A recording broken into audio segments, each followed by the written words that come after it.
Well, I think everybody, when you hear the word Nixon, the next word is China. And I think that China will be remembered for 1,000 years. But in terms of real impact upon our society and upon the world, I think you have to take a broader view than that. First of all, he had an incredible vision of the world overall, where it was headed and the issues that you had to deal with. And he put a lot of that together in what Henry Kissinger later described as the linkage theory, understanding the common needs and how people operate and how countries interact with each other to really make something happen.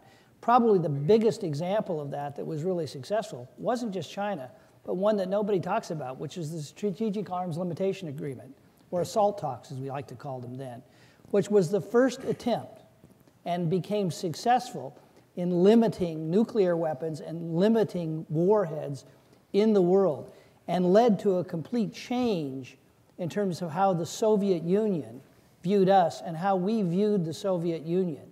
And when you combine that with what he did in Europe, plus what he did with China, you have a complete reordering of the world. Mm-hmm. And the template that got established there is how the world operates today. Right. And I think people say, well, Reagan ended the Cold War and on and on and on.